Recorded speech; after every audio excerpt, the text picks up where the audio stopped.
a few moments ago. We understand that Jerry Lawler has bruised ribs and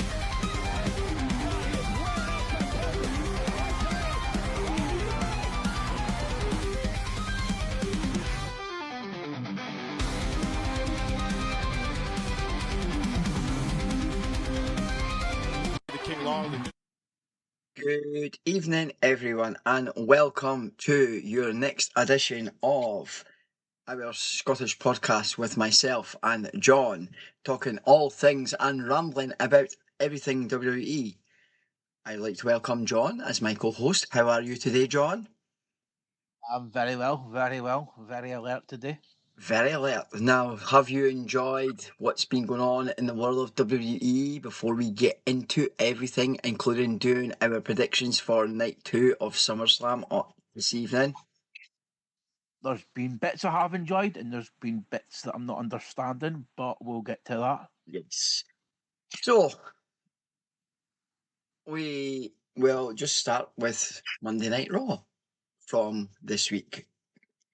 So the show starts with a Paul Heyman segment and Jey Uso, which leads to him throwing mind games to alluding to what is obviously going to happen at SummerSlam, which we will talk about later in the evening. But for me, I don't know about you, John, but I thought this Heyman is brilliant on the mic. Absolutely brilliant. He always throws it out there and does everything that he needs to for the character that he is, and puts over, whether it be with being with Seth Rollins, Brock Lesnar, or whoever it is that he's with. Even when he was with Roman, he always put the talent over and made them look. It wasn't about him. Yes, I know he's the oracle for Seth Rollins, but it was never about him as a manager or anything else. It was about showcasing the talent, if you know what I mean. I love how I'm loving how he always reinvents himself. So first he was the advocate, then he was the wise man, now he's the oracle. Yeah. It's good to see how he could have all the different umbrellas as a manager, and the fact obviously we'll touch on because it's been on Netflix, like the documentary, and the fact you see him in the writing room when they're speaking about it, about different things. And now, have you, before you carry on with Raw, but have you watched all of WWE Unreal, or how far are you through it? And if you have, what do you think so far? I've watched it a couple of times, and I loved how you got to see like how they produced like the ladder match with Cody and Kevin. Yeah. And then like you got to see how you got to see the input that, like you said, Paul Heyman was putting in, and Yeah. it's just an incredible series that it deserves more than 5 episodes. I think there will be. I think the reason they've only did the 5 episodes is to focus more on John Cena, which we'll elaborate more on when we get to SmackDown. But I think it's because what's going on with his career and how he's running down his career and he's ending in December. If you know what I mean, I think that's why. But I do think with the 5 episodes, I do think there will be more to come. But for us as fans, it's great to see behind the curtain and how they get to the different situations with what they are. Like, obviously, with Cena's heel turn, how that came about, why they went in a different direction with other different things, and the fact, like, Travis Scott's involvement when Cena did the heel turn, and The Rock's involvement, and all that kind of stuff. It's interesting to see that. I know a lot of some fans aren't happy the fact that they're getting to see behind the curtain, but they don't give. From, like, I've watched the first 4 episodes. I've not seen Cena's, like, the one, because that's the last episode, Cena's heel turn, but they don't really give too much away, if you know what I mean. In the episodes, they give you Also snippets. Also liked how you got to see when I don't know how far you're into it, but there is a bit where you get to see Triple H make Tiffany Stratton apologise for going off script to Charlotte. Yes, 100%. And I think that as us as fans is good to see as well, because Yes, they have, as we know. Yes, they can go off keel and everything else, but to see that in the thing to say it, and then H went off at her and went, well, actually, that shouldn't have happened. But oh no, we'll go back to it. But I think with this Heyman segment, as you say, the fact he's in the writers' room and everything else, what he's doing to help elevate along Bronson Reed and Braun Breaker, Breaker. as my son calls them, Bronze. That's what he calls both of them. He calls them Yeah, the Bronze. And I get why he does it and stuff and that, and it's I get it, but it's just to see that and to see like even because we'll get to SummerSlam and before the end, and then we'll do our predictions for tonight.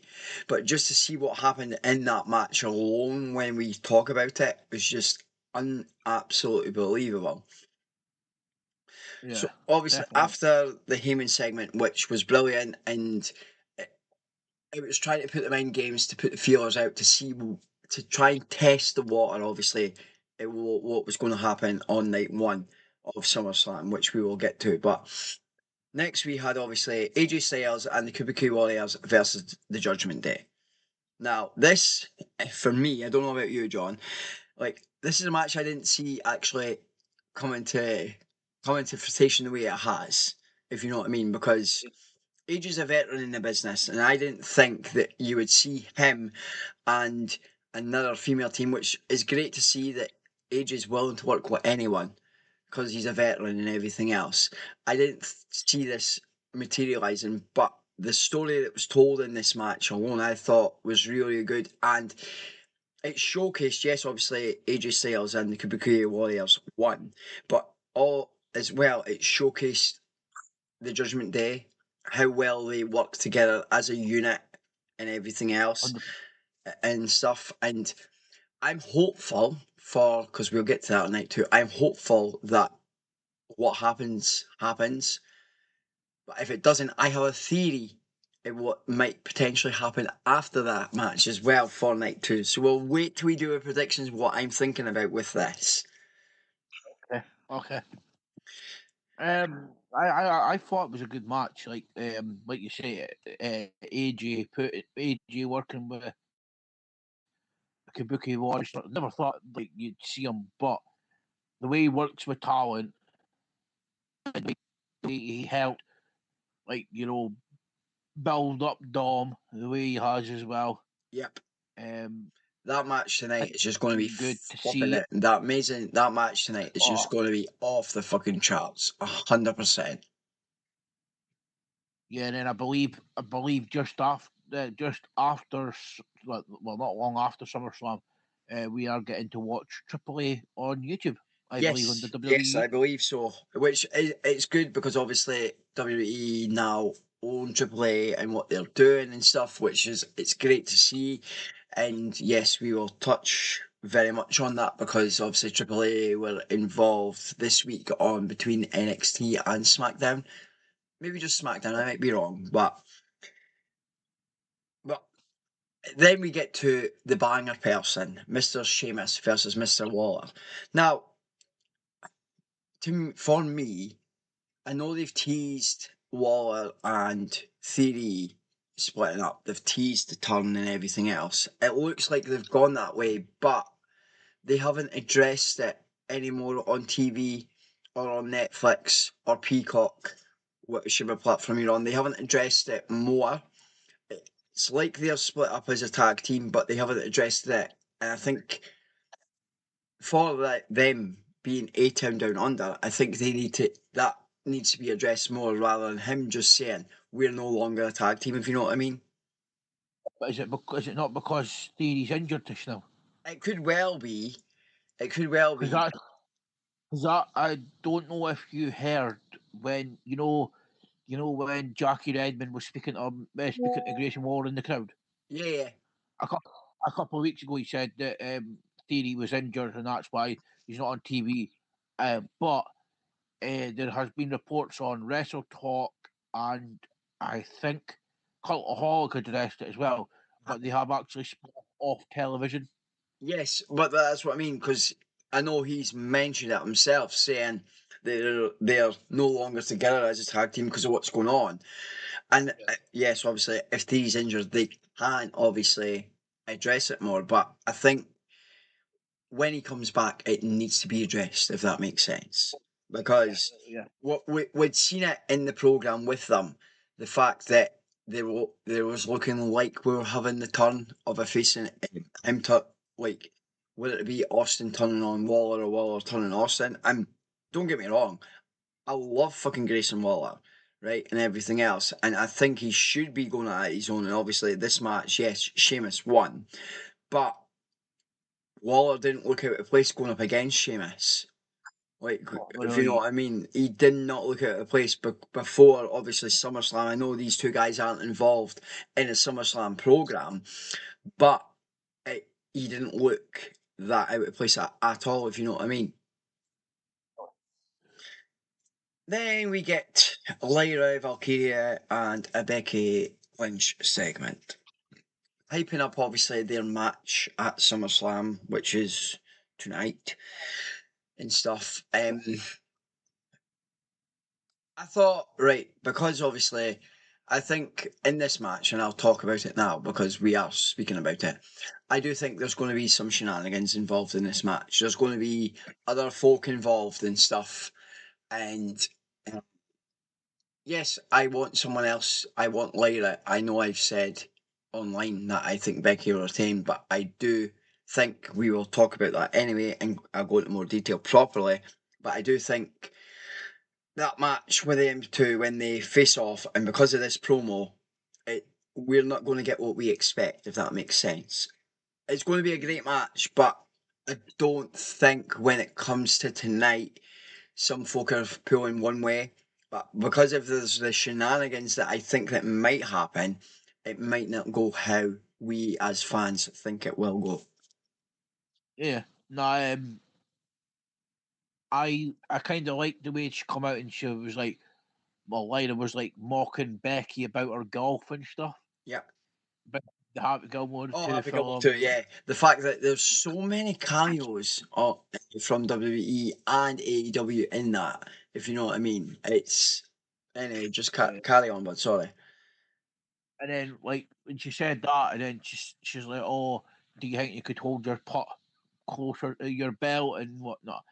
And I was just like, "This is incredible." I goes like, it's like I was saying to my pal as well, who I watched Raw on the YouTube channel. I was like, they've cut bits out on here because like that wasn't on Netflix and that wasn't on Netflix. And but yeah, no, like you say, if the shenanigans are going to happen the way we think they're going to happen, then I think we're in for a good match, an absolute 100%. banger match. You know what? The thing is, if you look at tonight's card, which we will talk about, the card is stacked. Come, like, no disrespect to last night's card, which we will talk about as well. And we've already spoke about this, but I am absolutely pissed, but happy, but pissed in the same time, if you know what I mean. But very, very happy, if you know what I mean. Just the way it went. Obviously, after the Becky and Lyra segment, we get Sami Zayn and Karrion Cross segment, and they're obviously again they're doing the same as they were. They were hyping their match for last night on SummerSlam. Now, I think obviously great, love both of them, but like you, I'm probably going to say the same when we get to talking about it. They still need to do more with Cross than Sammy, if you know what I Yeah, mean. Like I'm happy that they two are in a program together, but I know we spoke about lows every time we've been on a live and stuff. When they face, it's like they want to make Sammy be the bigger star and not give Carrion anything. Yes, this segment was great. It utilised both of them, but we'll talk about what I'm going to talk about when we get there because I'm. I just don't understand why they're going in the direction that they are with Carrion Cross, if that makes sense. especially when Triple H is like he was so high on him. Yes, exactly. Because if you remember, obviously, yes, he's now creative for everything. But if you look at when Triple H was creative in NXT, you look at how over Cross was, and I just don't understand why he isn't over as much now. And Yeah. I get maybe the thing is that there's so much talent out there and everything else, if you know what I mean. But still, it doesn't. I don't equate to it. It doesn't. I don't understand why he isn't getting the rub or anything. If you know what I mean. Yeah. So then, after Sammy's segment, we get the 8 women tag match, which is obviously Naomi with Chelsea Green, Piper Niven, and Alba Fire versus Rhea Ripley, Io Sky, Nikki Bella, and Stephanie Vaquer. Now, obviously, Stephanie Vaquer's team wins. To me personally, I thought it was a great match. It was great, obviously, as well to see, because I think this would potentially, since Nikki Bella's been back, because initially she was meant to be in a program with Liv Morgan. I believe Morgan, this yeah. is actually her second match back wrestling within the business. But not our third, because she Okay, was in third. that battle royal. Yeah, sorry. Okay, no, yeah, third then. But you know what? It's like, yes, I know she came back and everything else, and I do still. I don't know about you, but I do still think when Liv becomes recovered from her injury and everything else, I do think that feud is going to reopen with her and Nikki. Yeah. And it could lead to something further down the line with them. But obviously, Stephanie's team won. Like obviously, the faces won, the heels didn't. But I don't know about you, but I thought this was a good build up to showcase obviously all the other women that are about in the business that could potentially, obviously, you've got the Secret Heiress that are a tag team. You've got Rhea Ripley who could potentially be in a tag team with anyone because right now she is so fucking over it. It's unbelievable. Like from watching, again, I'll mention it from watching the Unreal and the fact that when like you see her anxiety for when in that and stuff, thinking, oh, she got injured. Everything happened. She thought she didn't feel ready to go into that match and then win that title. And then from speaking to Priest backstage before her music hits, she's like, boom. And it's like, that's what I'm loving about getting to see behind the curtain. The fact that you don't normally see how the wrestlers are anxious about stuff and how they feel. Like I know we as people we know how we feel about different things and being anxious in that, but to see that side and to see her feeling, look, I don't feel I'm worthy. I don't feel that I should be in this spot. But then the fact, like her then, because obviously at that point they were still in Judgment Day, and her speaking with Priest, I think when they had that interaction backstage before she went out, and then before the music hit, I think that helped with Priest saying to her, "Look, this is what's going on. You're telling me this is what's going on," and then she goes out there and does it, and then she won that match. If you know what I mean, and that's what I'm loving about getting to see behind the curtain. And a lot of folk, as we've realized, aren't happy about it. But it's great to see these different things because it shows the vulnerability of the stars. Because you don't normally see that, if you know what I mean. I'm just thinking, right now, Yep, this is a theory. This is a theory, but see if Nikki Bella and Liv Morgan had that match at yep. Evolution. Evolution, yeah, yeah.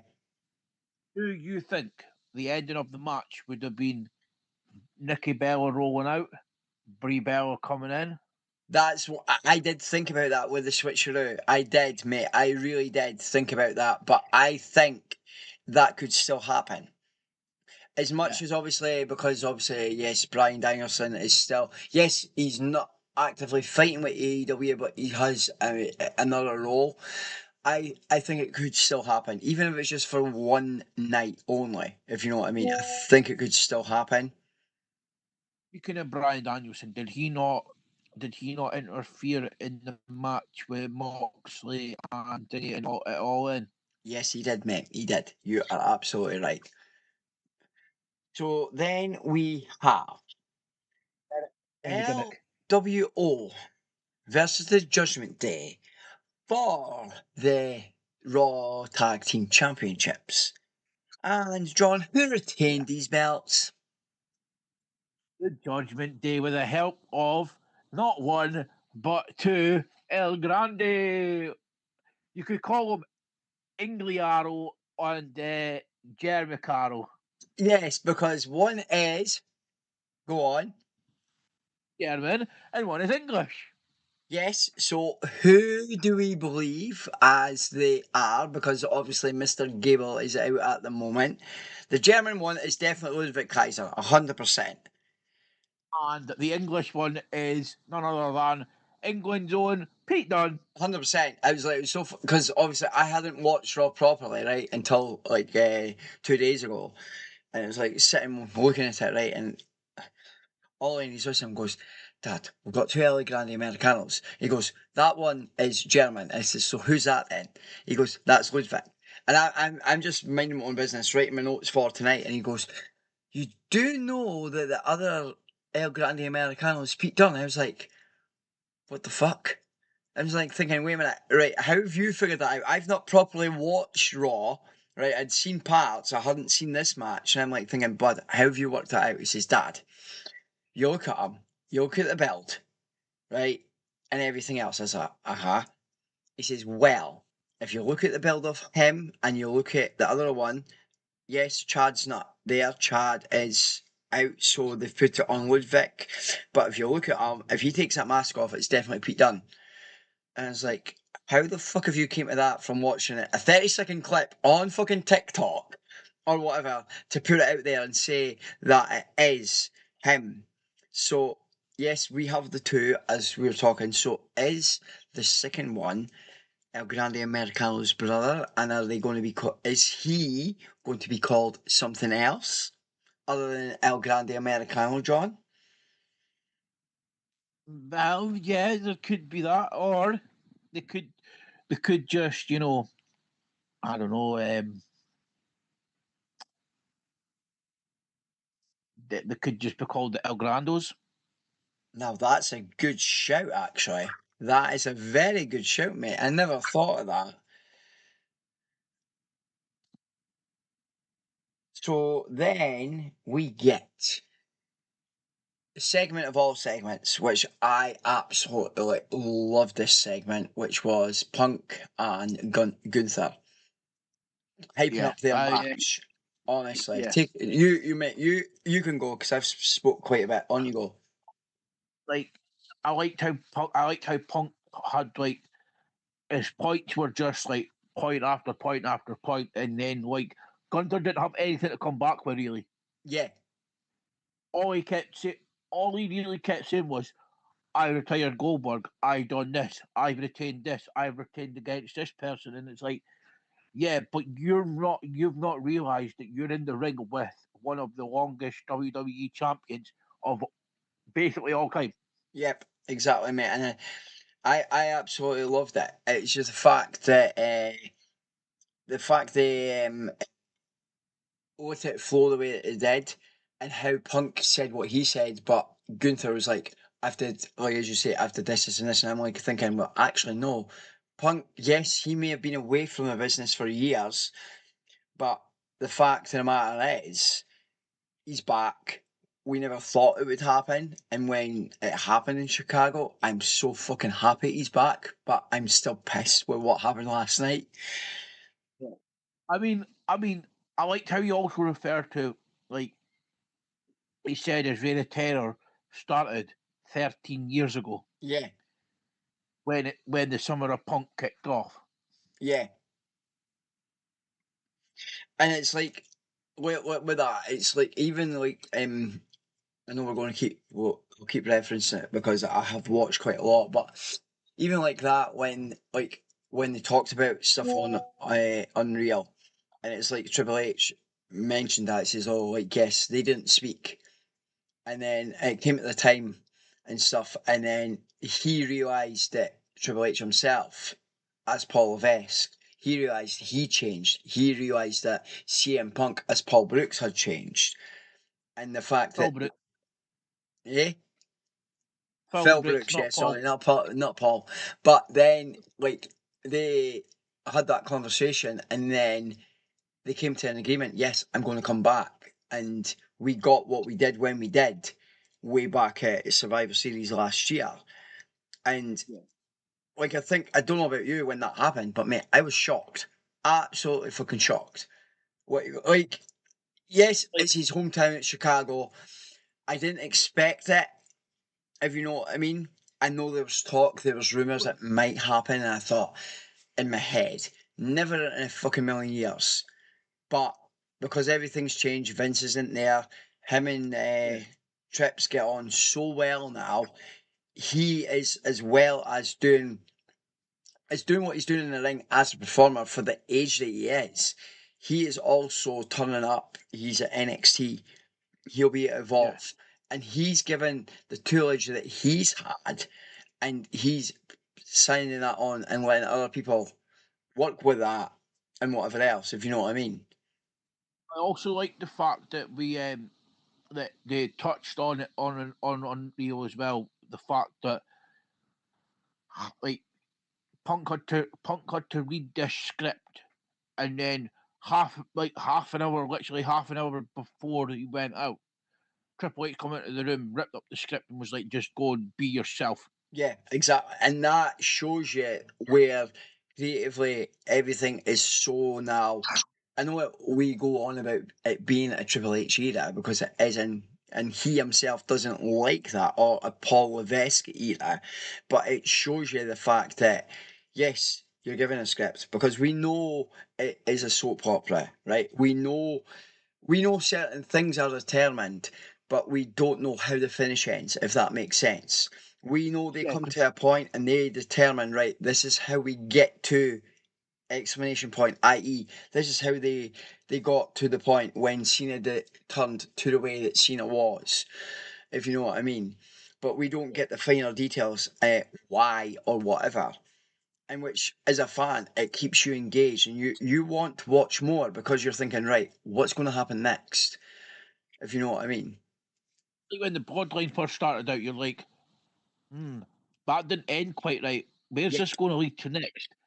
And then it just kept bringing you back to like different pieces of like, so you don't like your cousin Jay.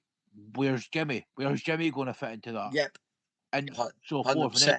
And then you had another debut, like I know why a family member coming in, and you're like, wonder what you are. Are you a cousin, a brother, a sister, or whatnot? And you're just like, this is amazing. And the thing is, you look at it, as you say, with the bloodline and the fact that Roman's now back and the longevity of it, and you think, holy Yeah. crap, right, it started out this, it's now gone to Solo now taking the rest of them, and Roman now being with Jay, if you know what I mean. And it's just like, never in a million years, because yes, Roman, like obviously was whatever, never in a million years did I see them being coexisting on the same page, which we're kind of going to be talking about very soon.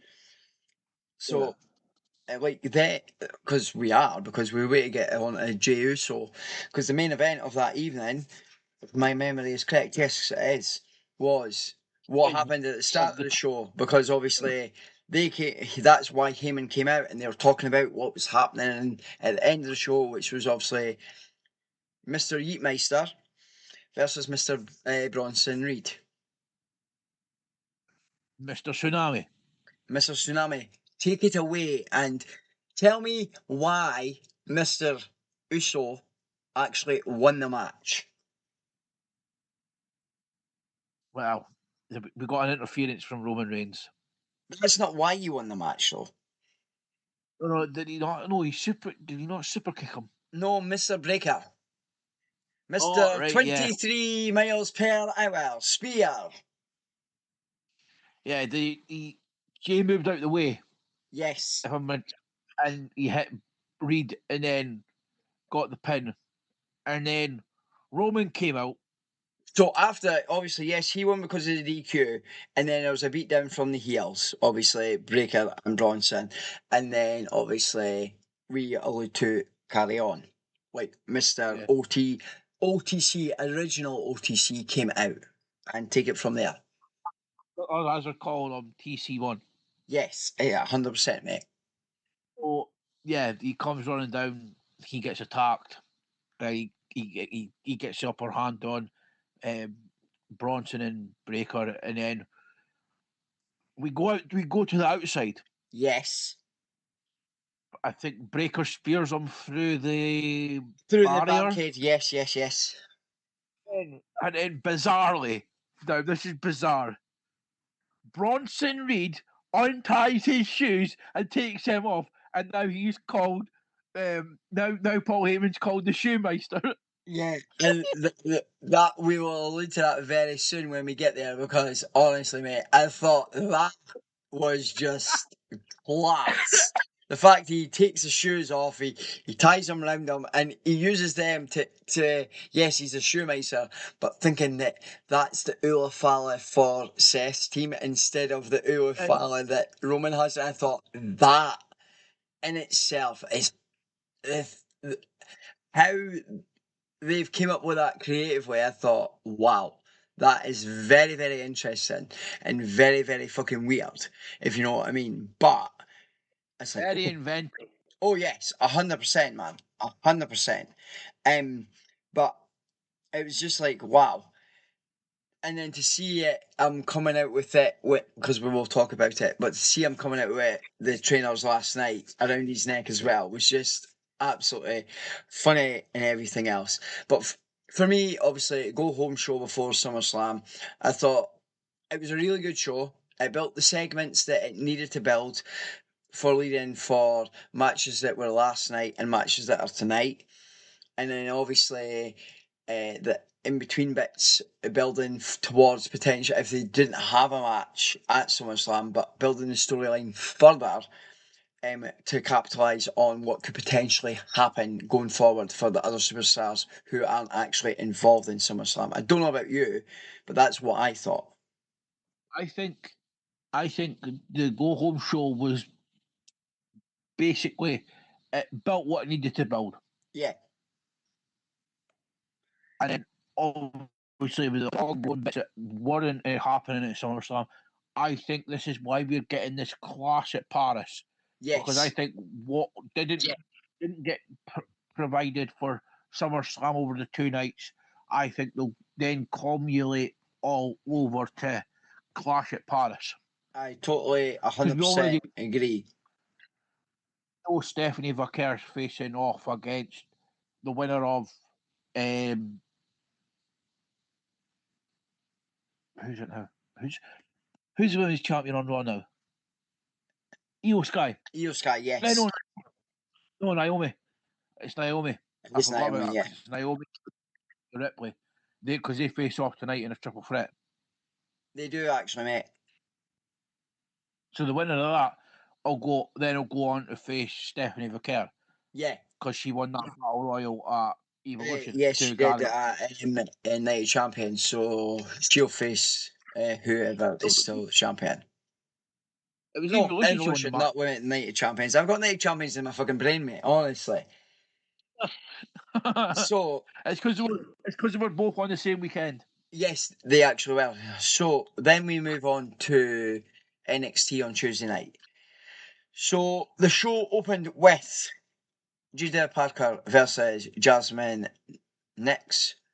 Obviously, Judah Parker won. Take it away, John. Take it away, because you love NXT so much. Again, Judah Parker always showing up, and I can see now. I'm going to predict the future here. I can see her running the women's division. Well, the women's division either on Raw or SmackDown in the next 5 years. No, mate, 100%. I agree. It's just you see what they're doing with them, and the fact, yes, we still have the interaction with TNA as well and stuff, which I think is great to still see what's going on, and the fact that they're still running that, because we will come on to it with Mr. Morella, if that makes sense. Yes. But honestly, it's if you told me right now, looking at the future ahead, that these two women would potentially be doing what they're doing in the business for WWE or NXT, both of them are going to do so well on the main roster, whether it be SmackDown or Raw. They're both going to set the light on fire when the time comes for them to make the push. I just think it's just going to be something obviously entirely different from what we currently have, because obviously we've got the different women and stuff, but obviously there'll be women that will eventually decide to hang up their boots. But I think these two girls and others are paving the way for future stars to go ahead, if that makes sense. It's like when we met Nikki Cross, like Yes, before she was. before she was Like, actually Nikki Cross, the ways that if she you is. said if you said to us 10 years ago, Yes, the lassie that come in and wrestled the Care Tall, who had an interaction with China, yeah, God love her soul, 100%, mate. she would be part of by far the biggest group in WWE right now as Abby the Witch. Like that's incredible. It is, mate. Like It's we like, and it just shows you, as you say, like we seen her in the indie scene in our company here, SWE and stuff. But to yeah. see after she's left there and went and worked elsewhere, to see where she is and look at the progression from when she was there and the progression now as what she's doing as Abby the Witch. Like we always knew that she had the crazy side, 100%, because she had that when she was at SWE, even outside the ring, if that makes sense. So, like with you, I am so happy that she's doing so freaking well for herself in WWE as the character that she is. If you know what I mean. I know she's had different characters, but I think right now, with her being in the Wyatt Six, this is the correct character for her, because she had the superhero and she had the other characters. But I think what she's doing with the Wyatts is her where she should have been before now, if that makes sense. I like the Nikki Cross that was in Sanity, Yes. because it's sort of portraying that role as well. And then also if you look at where Piper Nivens went and Alba Fire, I was going to call her real name, I but mean, the thing is, you we'll look not at it, bother. right? Obviously, yes, Alba Fire we didn't see, but if you think about it, Piper Niven, Nikki Cross, they were both here before they got to where they are now, if you know what I mean. And I've seen Alba Fire a few times. Yeah, yeah. On the I've seen her in the Queen of Insanity match in ICW, and I got to see her dethrone Carmel Jacobs at Fear and Loathing. Nice. You know, it's frightening to think, right? We've got talent that have been in the indies and that are now they've proved their worth because what they've done in the indie scene and the fact that they've been picked up from WWE. They then worked their ass off from being in NXT and whatever else. And obviously Nikki Cross, she was part of Sanity when they initially came up. And then obviously Killian Danes went on to do his own thing, which is 100%. It's great to see that they're branching out, but to see Nikki and obviously Piper, because we've seen, and even Killian when he was there, like because we seen them in our indie scene here in Dundee, to see them actually doing it on the stage for WWE is just, mate, it's frightening to think if you put that work in and a talent scout is somewhere that you're at a show and they see what you can do and they're like, actually, they could work in our product in WWE, if you know what I mean. Like, and the same with Because Joe Hendry, if you think about it. Like, yes, I know he's yeah, part of TNA, but to think that as well, that, because we'll talk about him very shortly, because there is stuff about him in it, the NXT stuff. But the fact he's that, not just part of TNA. He was a part of the biggest show of the year, plumbing WrestleMania against one of the top dogs, Randy Orton. and that was Randy Orton in himself that said, I want to face him. You know what I mean? And that shows, yes, Randy's a veteran in the business, but that shows that, yes, obviously, yes, we know Randy won that match, but that showed that Randy was happy to let Joe get that rub, that point as well, if you know what I mean. It shows how I mean, much Randy thinks of other people that are out in the business as well, that are doing well from themselves. But Randy was like, no, I want to fucking fight him. You know what I mean? and he also holds a victory over Kurt Angle as well, Joe He Henry. does, mate. He does 100%. 100%, honestly. It's just, the fact that we could go on about all the stars that we've seen here in our hometown that are potentially progressed and whatever else. But, mate, if we do that, we'll be here for fucking hours. And I we know. kind of don't want to, because I know we both want to watch SummerSlam Night 2 as well. So we will continue with this. So we then get Javon Evans. He came out, did a segment, called out a champion, any champion to come out. No champion came out. Mr. Williams came out. And in between all that segment, not just Mr. Williams came out, he was interrupted by not interrupted. He was interrupted by High Rise. They went backwards and forwards and stuff, which obviously sets up a match later on in the show. But for me, I don't know about you, I thought this, for him, being where he is in the card and trying to call out a champion, whether it be whoever's got the TNA championship, whether it be what Kurt Williams is champion. Yeah, Trick Williams does, but whether it be Trick having the TNA Championship, whether it be Ethan Page because he's got the North American Championship, whether it be Obafemi, right, having the NXT Championship, the fact that he's came out and he's had the balls to say, look, this is what I want to face a champion. And I'm thinking to myself, you know what I mean? I love him as a wrestler. I always, since watching NXT, I always have watched his progression, and I'm happy in the direction that they're going with him, and I'm happy that others are willing to potentially. Yes, I know, as we know, everything's storyline for a reason, but I'm happy to see that others are willing to put the foot in the ring and go, actually, yes, I want to fight this guy. I want to put myself up against him because I want to see how he makes me better or how he doesn't make me better, if that makes sense.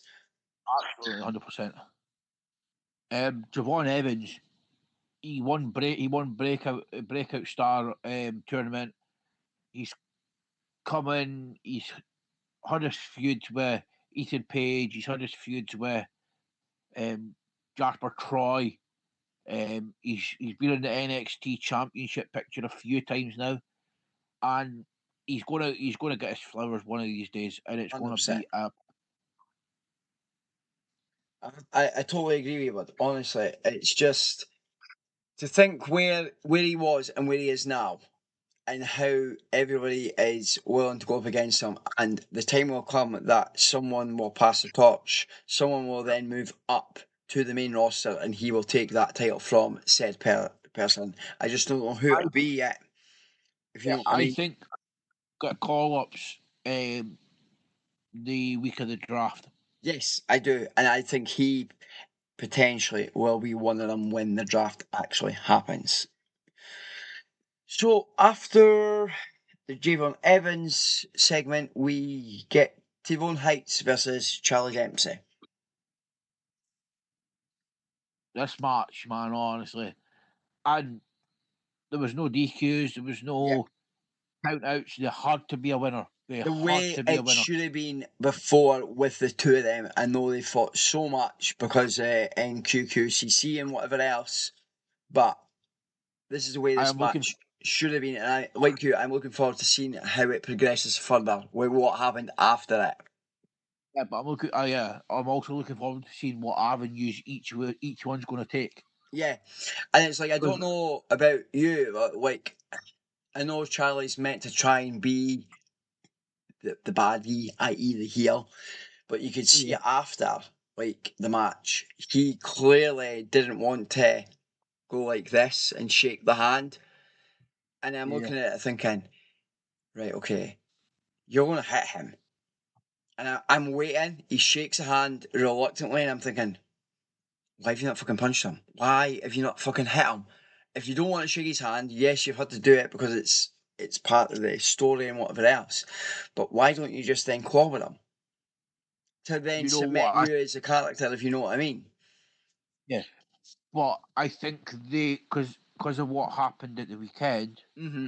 I try to keep him healthy for that Bloodsport match with Josh Barrett's Bloodsport.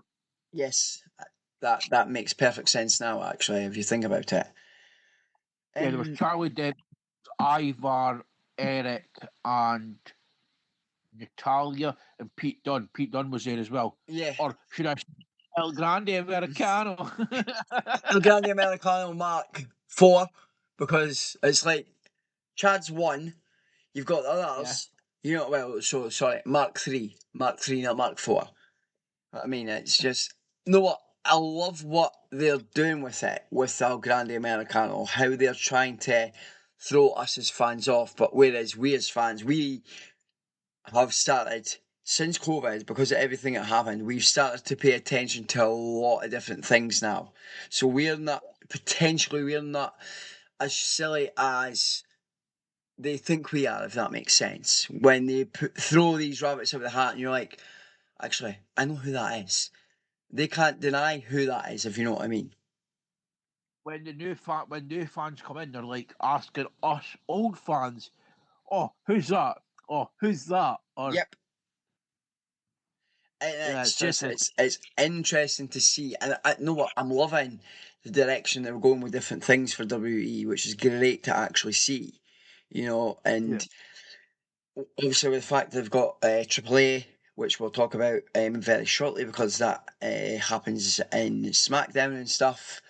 But then obviously after the Javon Evans stuff and what happens with High Rise and the T-Von Heights, we then get Blake Monroe, aka Mariah May, having a segment to discuss why she turned on Miss Grace at Evolution.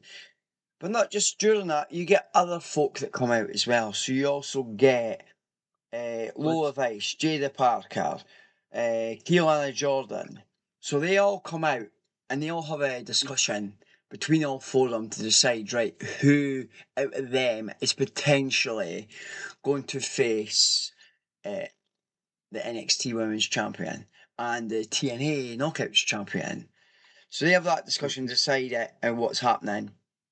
And then obviously, so, which I thought, I don't know about you, John, but what I thought was class and funny as hell, because she was doing her promo the way she was, the other girls come out, and then Jordana Grace's music hits. And it's not Jordana Grace that comes out, it's Keelana Jordan. And Blake Monroe is standing there thinking, oh, fuck, I'm going to get my ass handed to me. And then Keelana Jordan comes out and thinking, that is fucking class. Did she not? Did she not? When she come out, did she not say it is a Jordan, but not the Jordan you expected? Yep, exactly. And I'm like, you know what? I thought that in itself, the fact that they've thought all of that through, because what's happened with her turning on at Women's Evolution and everything else, I'm like, oh wow. So I do think, regardless of what happens around this women's match, whoever it is, we are definitely going to get the feud with Jordana Grace and Blake Monroe. That is going to culminate. I know they have a PPV coming up or a PLE coming up soon, but I do think that's where we're leading to, because of what happened at Evolution. They two are going to fight against each other. What? Do you know what I? Do you know what I loved when you got to see? I don't know if I can't remember if it was Evolution. You got to see backstage just after the match, and she's like, Blake, Blake, where the freaking hell are you, Blake? You get back here, you stupid bitch. Yeah, and you know what? It's stuff like that, like we would never get before. No, Like stuff because like how you like, I know from watching Unreal they talk about gorilla position, and I will relate to this more as we go on and stuff. But the fact that they go on and they say how gorilla works. Now, obviously, yes, we know, right, because we've seen it from watching the way it is, that you've got potentially, right, you've got Triple H and potentially Bruce Pritchard at one bit of a desk, and then you've got another desk, and you've got Abyss, excuse me, somebody else next to him.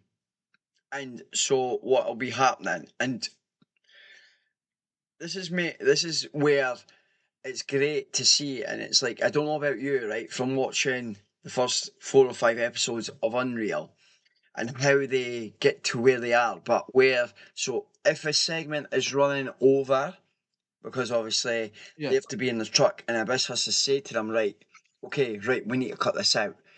But because of that, and yes, we realise referees have earpieces. Now they could be one, they could be for, right, okay, from the producers, the people that are producing the match, that are at Gorilla, telling them, right, the guys need, right, we've not got a lot of time left. The guys need to get to point from this point to that point, or as well, they're Or mixed up. Whereas, like if you look at what happened when Liv got injured, the fact that they are yeah, connected to the back, they could say, actually, no, she's done. You know what I mean? And like without watching um, Unreal myself, and you don't realise how much a part involved in the match when it comes to it, when they're producing it, and for us as yeah, fans, like you see the referee going to them, like because I noticed it last night. The referee was speaking to different wrestlers, like CM Punk and Gunther during the match. They were speaking, and it was like when it came to the part where it was almost close to the finish. You seen whoever the yeah. referee was saying to him, right, whatever it was, and because he was getting it in the earpiece from whatever, and I'm thinking, see, if I hadn't watched the documentary, I wouldn't know when they're speaking to the Yeah. wrestlers, right, from the earpiece. That's because they're getting it from Gorilla, and Gorilla are telling them, right, look, we're almost out of time for them where they need to be, so we need to get to this point. So I It's like thought, when go on. when Jeff had his knee injury. Well, Yes, we'll we get to that. obviously now know that. Yeah, we will get to that very Yeah, soon, bud.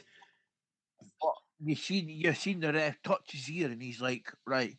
So, and then he went over and said he must have said to Ellie, look, do this, Yeah, 1, 2, 3, boom, match over. and the thing is, like, without, like, I know it sounds stupid, but obviously, yes, we see it when we go to our normal indie shows, right? We see the wrestlers, like, but they're saying, right, this is what right, what's happening next. But to actually, because of, I don't know about you, but I paid, I know it sounds silly, going about COVID and everything else, but when they were starting to work in a performance centre and the fact that they were calling out their moves and calling it what the next spot was during that time because there was no fans until they eventually when they did the Thunderdome and everything else. Um, Yeah. I since then I don't know about you, but me personally, I've paid more attention. So see when they're in the ring and if a spot goes wrong, or Yeah. you as a fan think, oh shit, that's not right, but then they Yeah. fix it on the fly, and then it's like there's stuff you're watching. And I'm like thinking, actually, I don't think that should have happened, but they've fixed it. But I think because what happened back then with COVID and stuff, you're more aware of what goes on and how they get to where they need to because there was no fans there, if you know what I mean, Yeah. 100%. and stuff. So Like, it's like I'm loving the fact that we now in all avenues of everything that the fact that you have the interaction that you have now with the fans, and they don't have to potentially rely on, oh shit, there's nobody there. Right, I have to do this. Oh fuck, how am I meant to work that with no interaction with anyone, if you know what I mean? yeah, it's like a promotion in Scotland. I'll name them. Is it Clash Wrestling? Yeah, No, Clan Wrestling. Like they don't allow the fans to interact with the wrestlers. but I'm sorry, you need that though. Yeah, Like fat, exactly. like you would see that yourself from when we go to Saltire. Like if they're needing a reaction, they'll look to the people that they know, right, within the crowd, whether It's it be us, and they'll be saying, right, come on, or they'll give it a motion or a nod to say, look, get the crowd going, if you know what I mean, and like stuff. a couple of my pals have been to Clan Wrestling, and Mm-hmm. uh, they said that like the ring was like 20 meters away from the ring or something. Ah, And then when like wrestlers were coming out and whatnot, and they went to go and high five the wrestlers, they were told to stand back and have no interaction or that. And I'm just sitting there to myself like, that's like, you're then not going to get fans wanting to go to that promotion because 100%. you're not wanting it happen. And the VIP, and it was VIP people as well that were wanting to like shake their hands and whatnot. And I goes to the person that said it to me.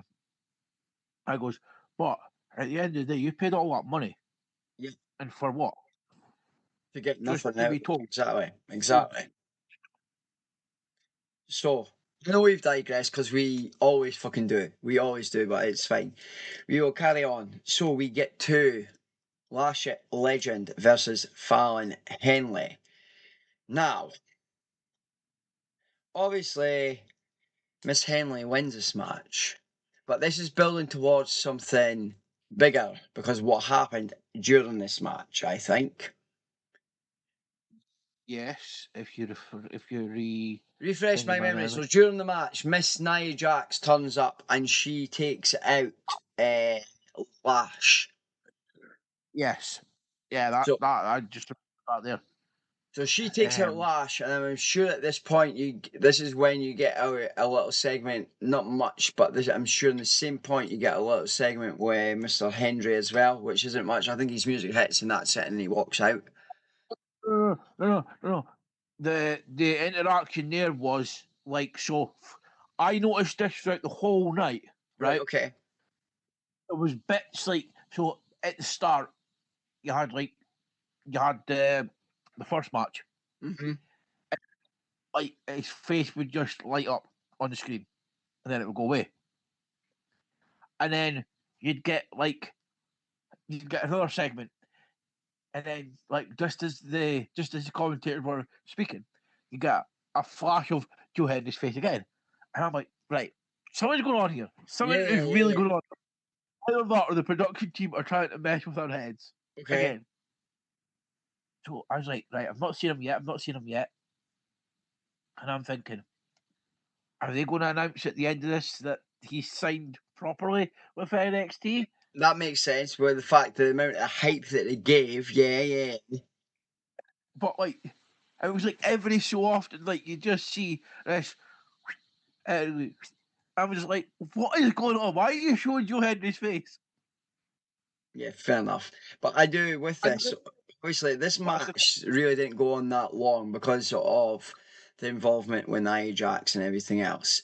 But I do feel because what they've done and how she got involved, that's building towards NXT's next PLE, and Lash Legend is going to face Nia Jax at that PLE.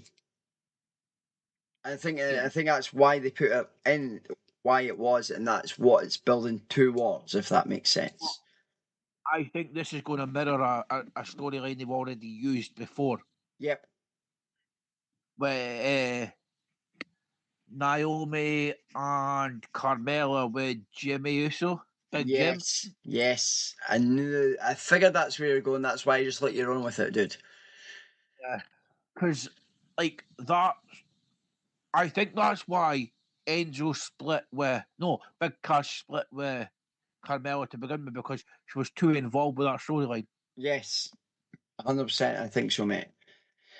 So obviously after that we get Wes Lee because obviously we had the segment earlier and Wes Lee came out, so that set up a match with him and obviously Javon Evans, and Mr. Evans won the match. Yeah. Alone, I'm loving what I'm seeing from Evans. I am. The fact that he's not afraid to go up against anybody else and call other folk out like he had, and then obviously ways to get involved in that. I'm looking forward. I do think though with this, with what's going on with Javon Evans, there's going to be more interaction with other folk within NXT. But I do also see the feud that him and Wesley. I don't think that's ended yet, just because what happened in the match. I think what I think is going to happen is I think Javon Evans is going to he's either going to get a title in AAA Mm-hmm. the way because of the way he's high flying and stuff, Yep. or when he moves to the main roster, he's going to either go for the IC or the US, just by the way he's been built. I agree, bud. So, main event. I'm assuming this was for the belt. I think it Yeah, was. Yes. it was, yeah. Mr. Morella, who is, right, correct me if I'm wrong, because I may get it incorrectly. He is the authority person on, I don't know the technical term, but he's the authority figure on TNA. He's the director of authority. Director of TNA. authority on TNA. And he faced Ethan for the North American Championship, yes. Yes, And but go, it's got a new strap. it does have a new strap, which I love the new strap. Don't get me wrong, I do love the new strap. But to like, I don't know about you, bud, but I've not seen him wrestle in so fucking long, right? So fucking long. And the fact that yes, obviously Ethan Page retained, right? 100% Page retained. But for him to be going up against Ethan Page, not being comedic, he tried to be comedic, but he was serious as well. I can't remember the last time I've seen him in the ring wrestle seriously, like as a serious performer, rather than being the comedian that he used to be when he was in WWE, if that makes sense. It was The for last time I seen him wrestle serious was when Great Khali started to try and kiss Beth Phoenix. yeah. And how long ago was that? If you know what I mean. Yeah, that was roughly 2008, 2009. Back Exactly. then. And we're now in 2025, mate. So It's scary. it's It's scary, scary but how you know what? It's great to see, right?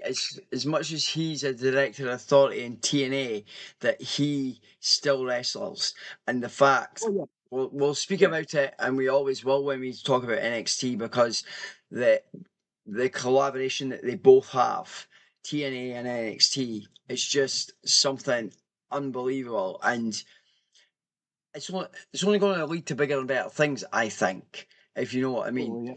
And it was just to see him not being the way that we are used to seeing him when he was in WWE, to see him being in a match with Ethan Page and being serious. Yes, obviously Page retained, but to be able to see him wrestle the way that we know that he can, for me, I was happy to see that side rather than the comedic side, if you know what I mean. And also, what I liked about the fact that they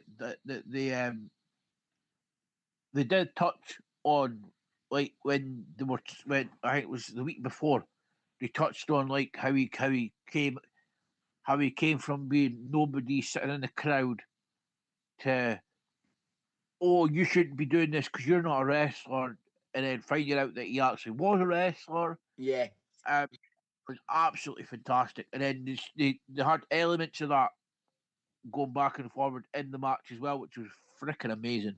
remember though, right, as well, when he was Miss WrestleMania as well. You know what San, I mean? Going all the way back, and I'm thinking to myself, uh, it just shows you how at that point when they were doing these things in WWE, how game he was to just like the way our truth was, like being the yeah, comedic actor back then, but to be in that, and I'm thinking to myself, I can't look at him in the same light now, because he's tried to portray a female, but it didn't work. But it was funny as well, if you know what I mean. because didn't like he tried to recreate the Goldust segment when Goldust was trying to be a woman as well. Yep, and yes, he did. I mean, it's frightening to think where he was then, and you'll look at him now and what he's doing in TNA, but also what he's helping do to elevate other stars in NXT as well, with them having the partnership. Overall, for me, I Yeah, thought the whole show. I know none of these guys are heavily involved with what over the SummerSlam weekend, but they're building towards their next PLE anyway. So I do believe what happened in that show will build towards continuing storylines for the next PLE for NXT. Right, I'm going to say this now, right? The only people I've seen move up to from NXT to the main roster this year is Fraxium. Yes, and mate, they honestly, what they're doing just now, because we're going to talk about them very shortly. What they're doing just now is just phenomenal. I don't know about you, but I love the both of them in NXT, and also this is what I love and hate, right? About when you've got a team, right? The team feud as a tag team, and they always tease that there's going to be a turn from one of the partners, and it's been done with Fraxium, but it's at the moment so far it's never happened because they've kind of got back on the same page, and just to see them thriving against other tag teams currently in SmackDown, because we're going to wait to go onto SmackDown, is just I think they are actually the longest NXT tag team champions yep. we've had so far. I think you are absolutely right, buddy. Honestly, but to see what they're doing and how it goes and everything else. I'm Yeah. looking forward to seeing where, yes, they are on the roster, currently on SmackDown, but I'm looking forward to seeing them involved in a PLE with another couple of tag teams, if that makes sense. What we're waiting, like what we're waiting to allude to soon. Yes, exactly. So, Friday Night SmackDown, the evening before, obviously, night one on SummerSlam. Basically, they open the show and they show a view over New Jersey, basically, because that's where they are over the weekend. And then we get the opening segment with Mr. Cena and Mr. Cody Rhodes. Take it away for Now, me, and then I will add in what I'm going to say. now, when I seen this segment, Uh-huh. when you seen John Cena come out, Yep. and then you seen Cody come out, and then you see John Cena saying, "Thank you. Yes.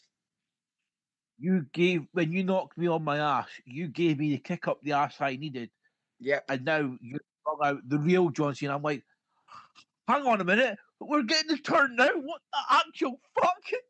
You okay? You're fine. And then so I text my pal. I'm like, "Are you watching SmackDown right now?" And he's like, "Yes."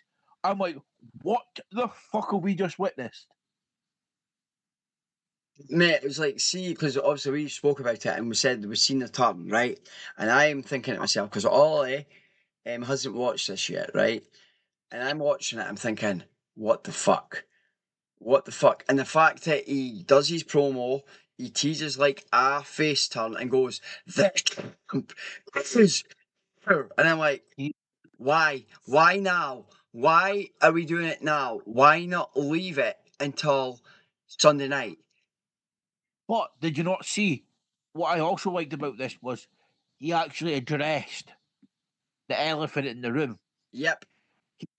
He says, "Where are the people that I done this turn for now? Where Yep. are they now?"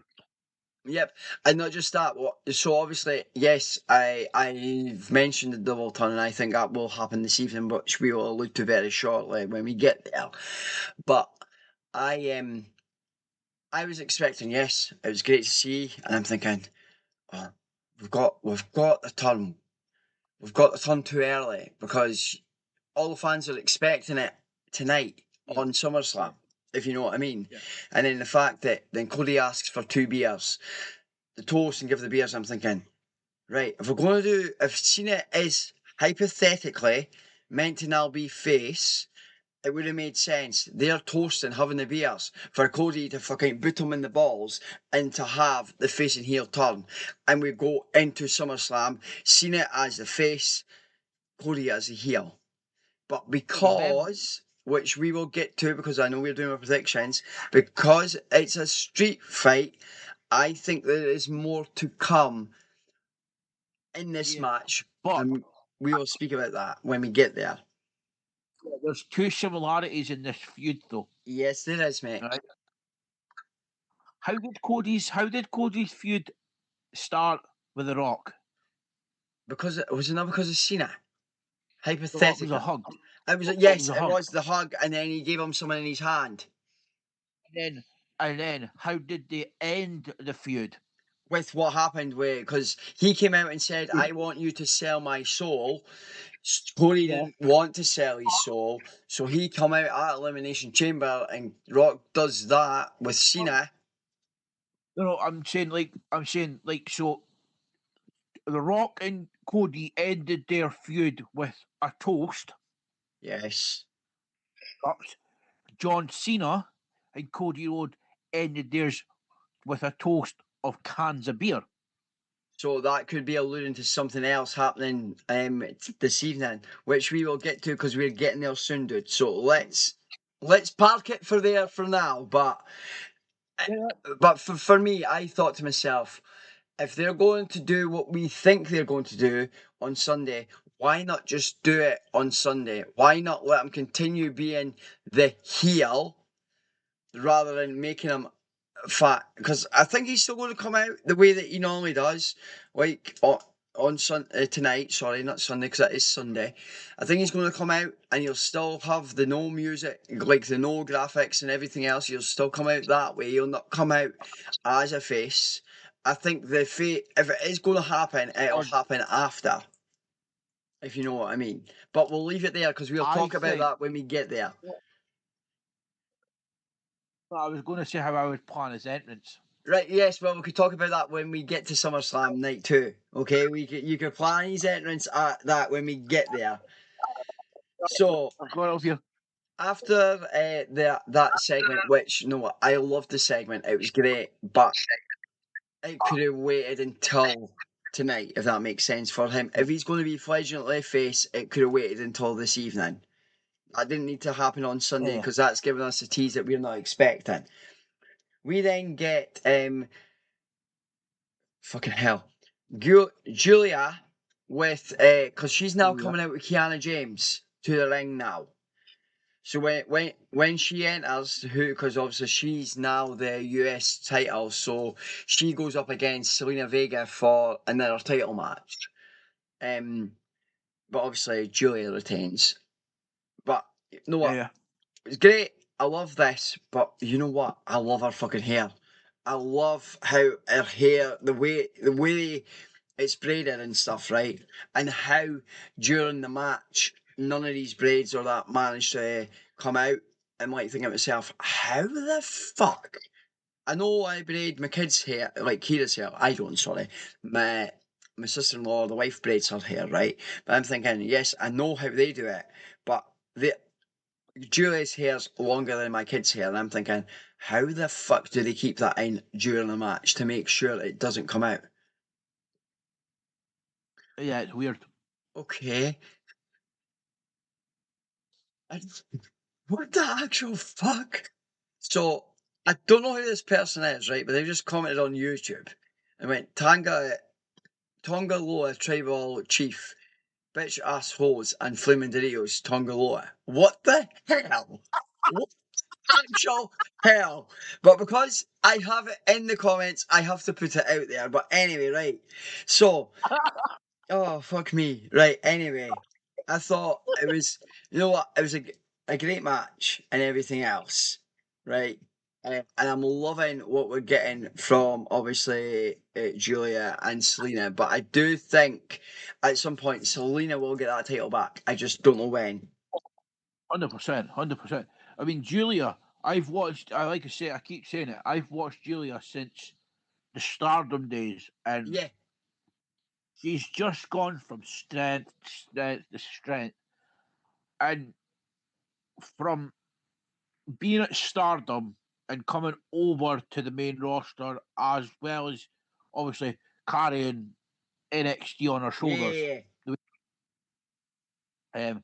And then coming over to the main roster and winning her first title straight away. Well, basically straight away.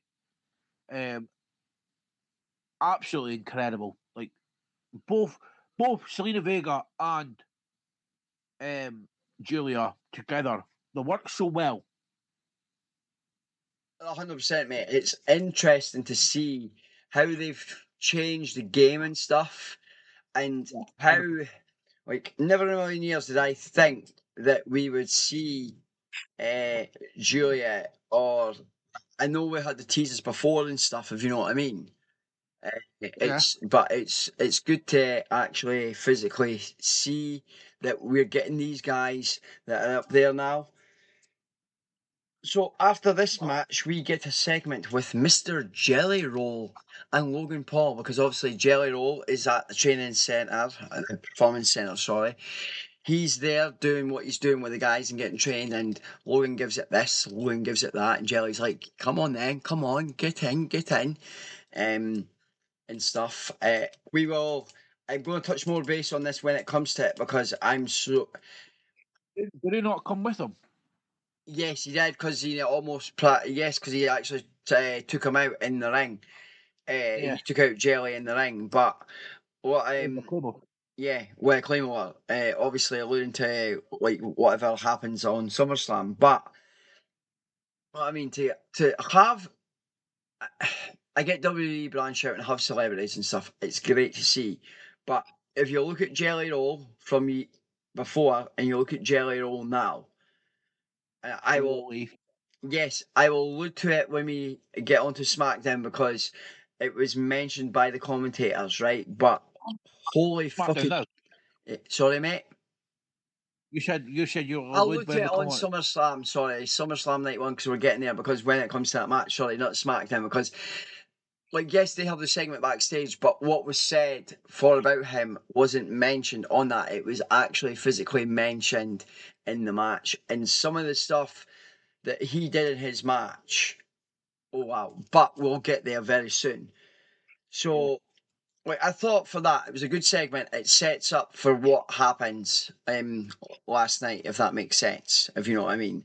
And then obviously we get an open challenge match, which was next, because the Los Garzas Yeah. are They're the they are the champions. AAA Tag Team Champions. So they put out an open challenge, and we get... On you go, you could Mr. tell who we get. Psycho Clown. Mate, Woo! wow. Yes, obviously they retained, right? The Los Garzas retained, because I think that's their first title defense of having the AAA Championship. But the fact to have Psycho Clown and Mr. Iguan featured, because yes, WWE bought over AAA and whatever else, and we've not seen much of the use of that. But to actually see, I know Mr. Iguan, I don't know about Psycho Clown, but I know Mr. Iguan definitely has been heavily involved with NXT and stuff. And Mr. Iguana. Basically, when WWE had was it WrestleMania weekend? Worlds Collide, Worlds Collide. Worlds Collide. No, it was Money in the Bank. It was Money in the Bank weekend, because it was Worlds Collide, then Money in the Bank. Right, okay. They had the show, obviously. They had Mr. Iguana in the 6-man tag match with Psycho Clown and somebody else, and Mr. Iguana was so over. Literally, like everyone was like, what? I think everyone bought the stock that WWE had in WWE shop of the Iguana puppet. Yeah. They sold that out within minutes. It's mental, mate. The fact that he utilises, I can't remember what he's called. I really can't, and that's going to fucking annoy me. But the fact when he's in the ring, he utilises his puppet as well during his persona and stuff. It's great. But I did feel for him at one point, because when he did a move, he went up and over the ropes. I'm thinking, oh shit, that's just been... Because it was great. What I get where they were trying to get to, but it was like it was botched, and I thought, oh shit, please don't tell me that that's fucked. But they obviously on the fly they managed to fix whatever it was, but you were able to see what he was trying to do. It didn't actually work when he went over the top. I think he was meant to do it 3 times, but it didn't actually work the way that it should have. But again, just great to see him and Psycho Clown being utilised on the main roster. You know what I mean? It's just the amount of talent that WWE now have. We're having AAA as well. It's just wow. It's just something entirely different and not anything that I ever thought. I know we talk about TNA, with NXT, but to have that and to potentially have superstars from AAA that used to be WWE stars on the show as well Yeah. is very interesting and stuff. But they're not going to use the very controversial star who Yes, I yes, I know, don't know and if you've I heard, get, but I get why they won't use him. I yeah, totally get because why. Andrade and Garza and Berto were all pushing for WWE to use him, Yep. but he lost a match I think it was a couple of weekends ago to be kicked out the company basically. Yes, and I get they've taken over the company. I get the reason why they don't want to because of the controversy with different things and stuff. So as a company with WWE buying them over, they've got to do what's right for them as their company, not AAA, if that makes sense. Absolutely 100%.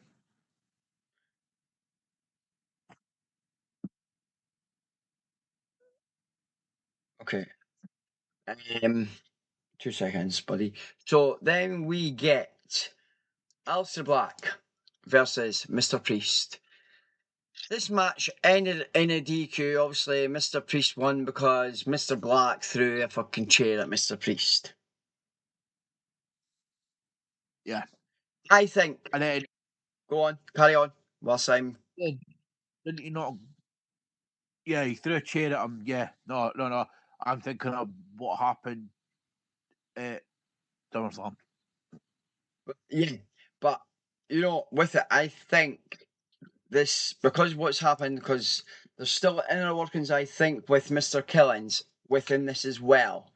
I think at a future PPV with three of them, Mr. Black, Mr. Priest, and Mr. Killings, it's going to allude to the three of them having a match, if you know what I mean. Is this So, going to be a number contenders match or? oh, hello. We have a comment. Ollie says hi. Ollie's just arrived home. He's actually on Facebook. He's watching. He says hello. Hi, Ollie. But he will be joining us very soon at some point because he's going to join us when we do predictions for SummerSlam Night 2. Because we have an hour and a half to literally get this all done. I mean, I'll not take that long because we have one more match. Then we're speaking about SummerSlam Night 1. Then we are doing our predictions for SummerSlam Night 2. So we have the final match. See that one? Has Ollie seen Night 1? He watched everything, but he didn't see the end of the main event. Oh, right, okay. So we'll need to. No, he knows, mate. No, he knows what happened. All right. So we get the main event for SmackDown that evening is Tala Tonga versus Jimmy Uso. Take it away, John. Do you know what? For the size of Tanga, or however you say his name, I've just botched it probably. No, you were correct. Tala Tonga. And the size of Jimmy Uso, I was like, wow, this like Jimmy, Big Jim, stood on his own. Yeah, Was on his own feet, and he gave Tonga the match of that. He shows that he can go as a singles competitor, basically. 100%. No, what it was. I totally agree. For it, it just shows that he can do it and stuff. But also with it as well, I don't know if you noticed during it the amount of times that Joe Testero actually kept bugging up between Talatonga and calling him Tango Long, and I'm like, wait a minute, what the fuck? And I was like, wait, why? I was like, okay, I didn't expect that. Oh, there's a thing about him actually. Go on.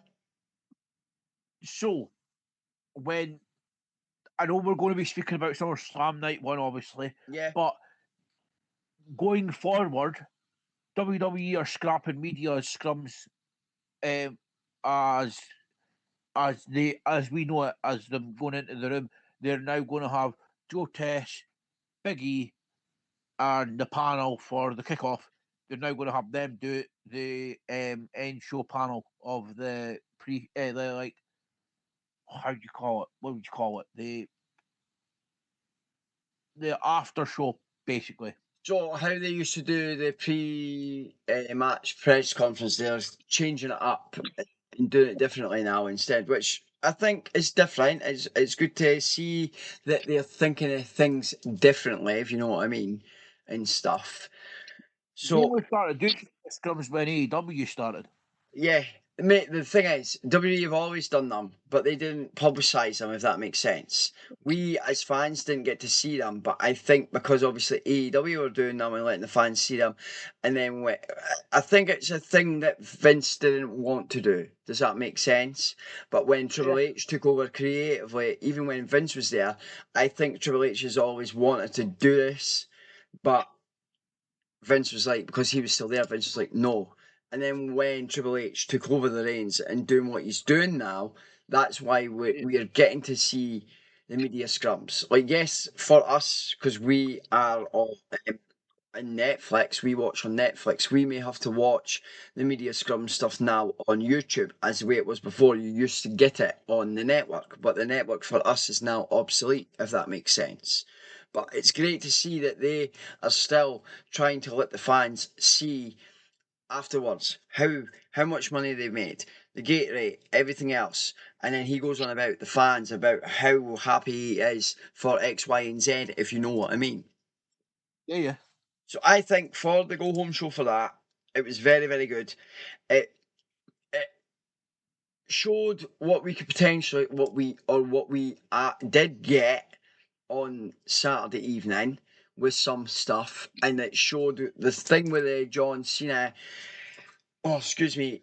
And Cody segment, it showed what we could get on tonight's main event, because I definitely think that's closing the show. There's no questions asked. That is not closing the show.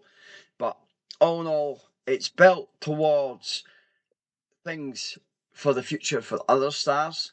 But I do think it was a very good go home show, and it showed case the talent of AAA stars also. Before we get on to SummerSlam Night 1, what do you think of Friday Night SmackDown, my friend?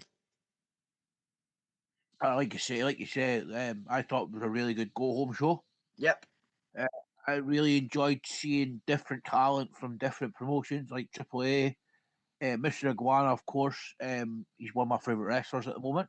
Mhm. And I thought they opened the show.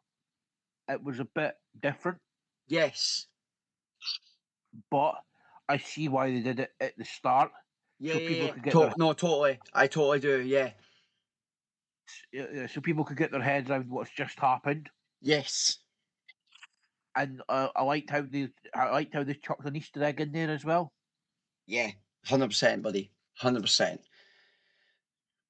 So So let's talk about. really, Anyway, we are moving on to SummerSlam Night 1 last night. So the show opens with the host, Cardi B, coming out, giving it big licks in her dress and everything else and all that jazz. And then, oh, Aaron, you forgot to mention go on. she was late to the party She was very late to the party, actually. because Drewski opened the show by doing the video package That's and right. talking about how he got into wrestling, and then like they showed like the clips that were just like literally talking about like how the build ups to some of the matches and what he was looking forward to and how he would and and then when you got to like the video packaging ending, and then you come out and you're like, where are you been? You're a bit late. Yeah. So she came out, did what she did in the ring, and then, if memory serves me correctly, I can't remember. We got, we got the national anthem got sang, obviously, and stuff. Yeah. And then after that, we get to the first match of the evening.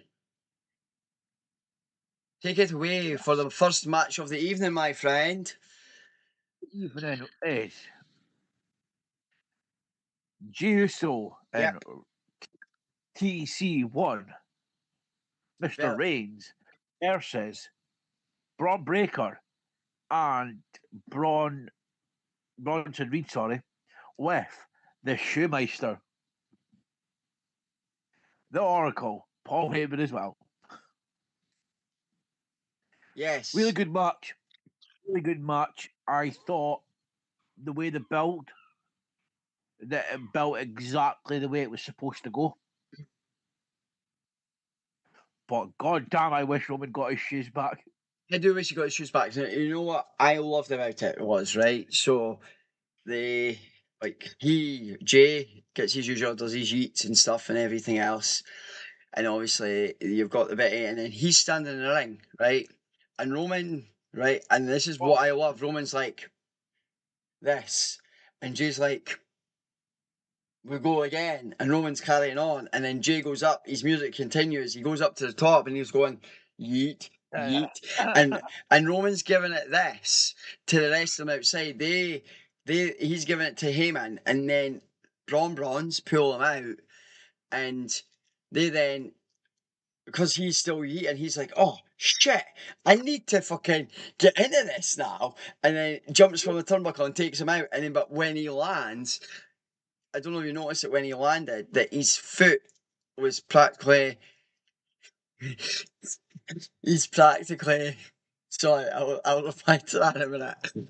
He practically lifts his foot, right, and moves it because it's this close from hitting um fucking But Roman's head. did you notice when Roman done his entrance, when everyone went like that, Jay went like that as well? Yeah, mate, it was class. And obviously, yes, I'm loving. I think you'll get the sneakers back soon. I just don't know when. But anyway, all in all, I was very happy with the outcome and the OTC and Mr. Main Event winning this. But Ollie's obviously came back in the comments and said the new name for Braun Breaker and Bronson Reed is the Braun Bronze. So I'm going to put it out there if you're still watching, my child. How do you feel everything went in that match? If he doesn't answer, we'll carry on. It's fine. Oh, Yeah. I've got a theory about, you know how you said you think he's going to get the sneakers back, but you don't know how, right? I think Paul Heyman comes to the ring, asks Roman, "Calm down, I've got something to give you." Hands him a Snickers bar. Oh, mate, that is class. That is absolutely class. Honestly. Oh wow, wow. So then we go on from there. We go on to we get packages, we get adverts, and then we get on to the women's tag team match, which is obviously Judgment Day, which consists of obviously Raquel Rodriguez and Roxanne Perez, with Liv Morgan being injured, versus Alexa Bliss and Charlotte Flair. Okay, my friend, take it away because I'm just going to let you take it away. You know what? Again, you're seeing it every time they're in the ring. You're seeing that little bit of like a little fringement of I'm going to join this faction. But again, the chemistry with them two at the moment is absolutely unreal. Yep. As much as they say they're not friends, and what I loved about it was, right, because you know what happens in a match like this because it's a tag match, but it's like when, and wasn't meant to happen clearly, but when Alexa actually physically hit Charlotte, and then Charlotte practically sold her getting hit and being out, and I'm thinking to myself, right, Oh, it's all he's came back in again in the comments. It's fine, we'll get there in a minute. It's just like the way that she came in, and I'm loving this version of Charlotte Flair right now because she turned around and said, "Yes, we're not friends. Yes, we are a tag team, but we will do what we need to." And the fact that how the way she sold getting hit from Alexa, but the fact that they were able to coexist as a tag team and now become the new tag team champions. I'm so happy because obviously I don't know if you've watched it, and this is the only reason I'm bringing it up because obviously it was when the Unreal, there was a bit of when Charlotte, when she got injured and stuff, and how she felt that she thought, I don't want to come back, I've got this brace and everything else. And she, during the bit when it was, she felt unworthy, if that makes sense. Like, she felt, no, I can't do this. I don't feel right. It doesn't feel right. And I'm thinking, you know what? And then from that, her winning that, from them watching her Unreal, I'm thinking, that's showing the curve and how they've came to the way that they are and how the fact that they can both coexist so well. So we'll go back to Ollie's comments before we move on from the Braun Bronze match, as he called the new tag team. He goes, it was a good match, and it was funny when Jay was yeeting 4 letters, 1 word. Yeet. So no, yeah, honestly, I just thought a good match. Next match, I'm pissed off about. Completely pissed off with. And Ollie could allude to this too, because Karrion Kross versus Sami Zayn. No, don't get me wrong. Great match. Obviously, Scarlett tried to get Sami to turn, and you get DQ'd by using the lead pipe and everything else. Obviously, Sami, yes, he didn't use the lead pipe, but we spoke about it so many times, John, when we've been on, whether it be that he's fought, why did Sami need to win this match? Karrion Kross got the win. It was great to see him actually being on like the biggest show of the summer on night one. But why the fuck did they not pull the trigger and let him get another win over Sami? For me, it just doesn't understand it. And Ollie was raging because he was like, Dad, why? Why? Yeah, but see when they were talking about Sami Zayn on the on the like the post match previews Post match podcast, yeah. Well, like Triple H spoke about Sami Zayn, but they refused to mention Karrion Kross completely. Now, is that hypothetically, as we've spoke about and alluded to, is that potentially because him and Scarlett's contracts are coming up and they have not actually done any more? And is it because Karrion and Scarlett are not happy with how they're being utilised? Potentially, I don't know, but sorry, and I quote, Ollie is fucking raging about the end of that match. That's what he said. I'm not even joking. Yeah, I was as well. I was chewing at my pillow, literally chewing at my pillow. I'm not gonna lie, right, that's right. I came in because I had a night out. I put it on. He comes through because he was watching it in the room. He comes through. I can't watch it. I was like, right, fine, I'll put it off. It's fine, I'll put it on my phone. And then I crashed out. I then wake up when the missus gets in because she'd been out, but she went to the loo. I gets up, goes to Ollie's room because here he's still got the thing, and we'll get to that and we'll talk about that when we get there because we're getting there very soon. But anyway, I goes through and I see the last match, and we'll wait till we get there because we're getting there because there's only a couple more matches. Then we talk, get more commercials, build up towards obviously how we got to this match happening with Tiffany Stratton and Jade Cargill. Obviously, yes, Jade Cargill won Queen of the Ring, so she was entitled to face the prospective title holder of her brand, which was Tiffany Stratton. Again, great match, but for me, I do love Tiff. I do love her, but why not give Jade her first title win? This is where my theory comes in, right? Go on. The WWE just swerve us, right? Because, right? How many Queens of the Rings and King of the Rings have actually went on to win the title? Not many, actually. Unless Mr. Rhodes does it tonight, if that makes sense. Well, they've all done it, bar Jade Cargill. Now, are they waiting? Have they thought about that and thought she's not ready yet?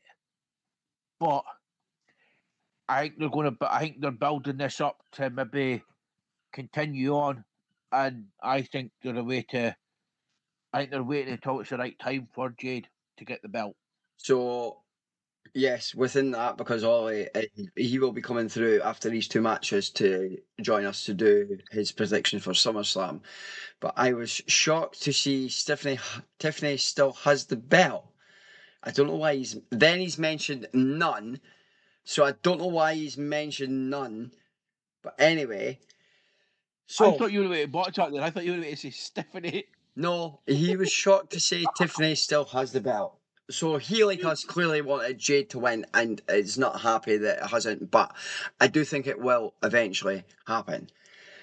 So, this match, very, very, very, for me, I think between this and the last match, out of the two of them, they could potentially both be night of the evening.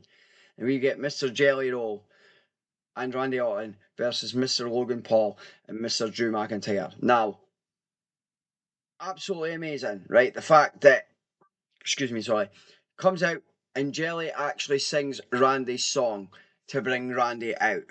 He does Yeah. that. But as well as this, because I know we alluded to it before, and the fact that Jelly had been on Stephanie McMahon's podcast, and he said he wanted to at least lose £230 before he comes to SummerSlam, and actually Joe Testero and Wade Barrett and Michael Cole alluded to say that he actually did lose the £230. And you know what? Yeah. That shows. I know he said it in a podcast, but seeing it in a podcast and actually pulling through and doing it, that actually shows the fact how committed he was to the cause to do this and to then do the fight with them. Yes, obviously McIntyre and Paul won, which again I'm not happy with because I don't think he needed it. It would have been nice for Jelly and Randy to get the win because obviously it's Jelly's first time in ring performing. But mate, the choke slam he delivered to Logan Paul, what the hell? Yeah. And the bump through the table. You could reply that, you did. You know what I mean? That bounce, that springy frog splash, man. Wow. That like, I don't know. I get right that no one likes Logan, Yeah. and the fact that people say, "Oh, celebrities don't belong in wrestling," but Yeah. Mate, I I'm think, sorry, as you say, people are going about celebrities don't belong in wrestling, mate, but he's proved it time and time yeah, again, every time he's been in a ring. And I don't know if you noticed, like after he came out, right, during his entrance and stuff, when he was in the ring, you're the section and I'm saying that he was fans holding up, that he was an outsider and yeah. stuff. And I'm thinking, and the fact that he takes it in and looks at it, I'm thinking that in itself is just absolutely class, if you know what I mean. Have you seen that people have photoshopped the picture, Yeah, and it's like Logan Paul looking out, and he's like pointing, and yeah, everybody's doing a prime sign. yeah. But know what? That's what like I love. I get WWE has celebrities there and everything else, but the Yeah, fact that Logan has worked his ass off, he's proved a lot of folk wrong and everything else. Yes, him and Drew got the win, but I don't think the stuff with Jelly Roll, I don't think's over. I think there's more to come for him as yeah, well. And the fact that Randy was willing to work with him as well yeah. tells you all you need to know, if you know what I mean. Right, I'm gonna put this out there right now. Mhm. It's just me fantasy booking, right?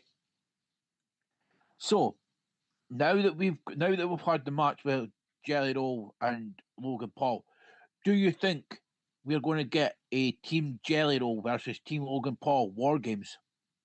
Now that, mate, That could be fantasy booking in itself, and that's why I said I do think that we're going to potentially see more. So, okay, we're throwing it out there, John. Who's on Team Jelly Roll? Who's on Team Paul? Before we get to the main event, and then we'll talk about tonight. Oh, we'll go Randy Orton. Yep. I can see either the Street Profits or the New Day. Yeah. Okay. Or chuck it out there, American Made. Oh, nice. Is that for Jelly Roll's team? That's for Jelly Roll's team. I Right. think they're going to. I think Jelly Rolls will end up turning them babyface before Chad Gable comes back. Nice. I like that. And on Paul's team, we'll have Logan Paul or Drew McIntyre. Yes. I know that this is just fantasy booking, but Damian Priest Well, that makes sense. and Aleister Black. But you can't have the two of them because they're not on the same page at the moment because they're feuding. Unless they stop. Yeah. I get it. Because I think this is where this is going. I Right, think okay. they're gonna feud, and then they'll be like Sheamus and Cesaro. Oh, like When the how they got to bar- the when the- series that they did, and then yeah, that makes sense. Okay, after all that, we'll get to the main event of the evening. Mr. Ring General versus the best in the world. Know what? Amazing match. Absolutely amazing how they got to where they got to. The fact that there was blood at one point on CM Punk. Gunther got busted open. And this is why I'm alluding to from earlier from Unreal. Whereas the referees, right? I think because what happens, and we'll get to what happens at the end in a second of this. Basically, he does, because obviously throughout the whole match, what I love about Gunther is not afraid to talk trash throughout the whole match, and that's what I love about him. Telling Punk, come on, let's do this. Yes, he gives him the go to sleep once because it's busted open, but when he gives him it the first time, like Gunther's standing there like this, but when he hits it, it's like he actually spits, and then Punk goes to do it again, does it a second time. He then falls down. We then get the 1, 2, 3. Punk wins. So fucking happy. So fucking happy that he eventually gets the win and everything else. But for me, because what happens next, it took too long to get to where we needed to. Yeah, The fact, right? He wins the match, right? He doesn't properly get pyro because what happens next. But the fact of the matter, you're standing there, the referee's speaking to him, he gets the belt. It's like he's waiting, and you could see him looking towards the Titantron, thinking, "What the hell is going on?" Right? And then he turns again, and then boom, Rollins' music hits. Comes out with the crutches on, with Heyman holding the briefcase, and then he says, hold on to that while you can, because you don't know when I'm going to cash in. Even the commentators are alluding to it. The next minute, he does a Jericho-esque, turns round like this, the back, drops the crutches, takes off the knee brace, runs to the ring with briefcase in hand. Jessica Carr is at the side. He says to her, come on, I'm waiting to cash in. But before he actually physically gets to the point, he uses a briefcase as a weapon because he can. He hits Punk a few times with the weapon, gives the briefcase to Jessica Carr, and then says, I'm cashing in. She goes over. He's sitting in prime position waiting. Stomp, 1, 2, 3, another new champion that evening. Then, go on. Do you know that CM Punk lost the title faster than Drew? Yep, 100%, mate. This is the thing is, right, don't get me wrong, so happy he won it. But in the same sentence, yes, happy Seth is a heel has it 'cause I love fucking Seth Rollins because he's so fucking over. But Yeah. I'm pissed that how long it took to get to that point to do it. The fact if they were going to do the cash in the way that they did, which is great, it could have been done quicker rather than how long it took to get to that point, if that makes sense. But why get a custom made briefcase if he's only held it, what, 2 months? Because, well, the thing is, all of them the way it works now is because of their characters, they all get custom made. If you think about it, it was never a Yeah. thing before. It never was, and I get what you're saying with 2 months. But if you think of it, look at Naomi. She had it It less than wasn't. that a time as Yeah, well. but it wasn't the thing when they got custom made briefcases because remember Damien Sandow, he got a custom made briefcase. John Cena didn't. Yeah, I know. I don't get it why they do it, but in hindsight as well, yes, again, it's the heist of the century from Seth Rollins, and he's standing at the top of the ramp doing what he did when he cashed in at Mania, standing at the top of the ramp and whirling it around. So, not just, look, mate, we spoke about it the last time. I said I thought he was legitimately injured, right? And he didn't just work us; he worked a lot of other folk. Now that's why when I did my predictions, I thought there's no way he's in crutches, he's in a knee brace. If he's done his MCL, he's out for the amount of time he's meant to be out. There is no way that he's cashing in. That's why I went for what I've went for this evening. But the only reason I'm pissed off with it is because it took so long, but Punk didn't get the moment that he should have had. If that makes No, sense. I If they know. were going to do the cash in, they could have waited. He could have had the belt. Punk could have held the belt for a little bit longer. And I get potentially why they've done it too, if you know what I mean. Yeah, do you know why I went with my bonus point for last night Go on. was no, because when when how do you put it? So when a superstar's injured, right? Yes. They always go to commentary, and commentary always say the injury will take an estimated how long, and then they'll go and they'll allude to what's happened, but they didn't do that with Seth Rollins. No, I know. They didn't do it on commentary at all. So it was like, is it a work? Is it not a work? Is it a work? Is it not a work? But I'm glad in a sense that it was a work because I don't think the group that Seth Rollins has got right now, I don't think they could have went on themselves without Rollins. No, I agree. And you know what? I love how they do the storytelling the way they do, and they do what they did with that and try to work us, if you know what I mean. Yeah. But you know what? For night one, for me, uh, as I say, between the Gunther and the Jelly Roll match, they for me were match of the night. Either of the two of them could Yeah. have been match of the night. I'm looking forward to see it because we're waiting to talk about it very soon. I'm looking forward to seeing how the way tonight works in less than a couple of hours, if you know what I mean. But all in Yeah. all, for the Listen, an show, the hour fact away. that there was two celebrities there, obviously you had Jelly Roll and you had Logan Paul. Yes, Logan Paul is no longer a celebrity because he's grind his gears in WWE and stuff. But I do think going forward we're going to see more of Jelly Roll, and also I do think there's more to come from other stars. But I'm just happy how the fact that this is the first time WWE have actually did SummerSlam over 2 nights Yeah. and stuff. So I'm Strip assuming it if back. it goes well from last night and tonight, going forward, I think they'll potentially do it over 2 nights, if you know what I mean. Yeah. I could strip the World Games back and potentially change it. So on Jelly Roll's team, it could be Teddy Swims, Jelly Roll, um, Post Malone, and Chris Stapleton. Nice, mate. That's A-list. That's all the country stars and A-listers you can think of, man. But mate, you've got fantasy booking in the brain.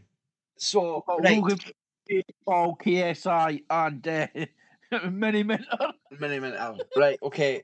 So we have covered everything else. Let's get on to night 2 of SummerSlam. Let's smack it down. So Oliver, come I am going to bring a small child who has just literally arrived to the bedroom, and he's going to join us for this. So, welcome, child. Hello, Ollie. How are you? I'm good. How was the game? It's all right. We can talk about that after the podcast, dude. Right, so we will start with the card, and we can talk about football after we go offline. So night 2, we are going with. So Cody Rhodes, John Cena. We're gonna go Cody Rhodes with the Cody Rhodes heel turn. I'm going Cody Rhodes in that match, and there's going to be a double turn, i.e., Cody is going to turn heel, and John is going to turn face. Pop off for a boy. I think Cody's going to win. And after the match, The Rock's gonna come out and try and get Cody to sell his soul, but I don't think that's gonna happen. Oh, interesting, Ollie. Interesting. I don't think The Rock's turning up, but we'll see. He could come on satellite. He could. Who's she facing? So then we have Naomi versus Rhea Ripley versus Io Sky. I'd like to see Rhea win. I'd like to see Naomi retain because it's her first title defense. If you think about it, dude. Second. Is it? Okay, well, second title defense, but it's on the second biggest show of the year. So Yeah. I would say Naomi, but yes, I could potentially say Rio too. I'm picking Naomi because I don't see her losing the belt this early on. Maybe in the future Rhea can win it, but I'm sticking with Naomi. Nice choice. Becky Lynch versus Lyra Valkyria in a no disqualification match.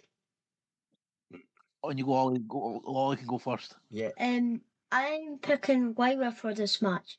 I think Lyra will get her title back because she deserves it, and the way she's worked with Becky in this feud is phenomenal. I'm going with Lyra as well, to be fair. I am going with Lyra, but I do think that because it's an ODQ match, I do think we're going to get involvement from Bailey also. Mm-hmm. I think Bailey will get involved, and I also think it could bring up somebody from NXT. Solo Sikoa versus Jacob Fatu for the United States Championship. I don't know what I want to see Jacob with that title again because I love it when he puts it around his neck. Yes, 100%, mate. And I just love how over he is, and he's not afraid to do other things, if you know what I mean. Yeah, exactly, 100%.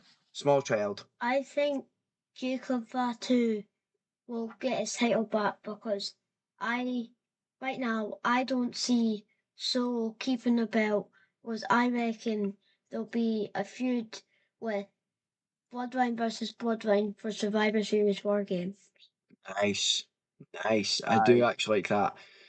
So, Intercontinental Championship. Dominic Mysterio versus AJ Styles. Take it away, John.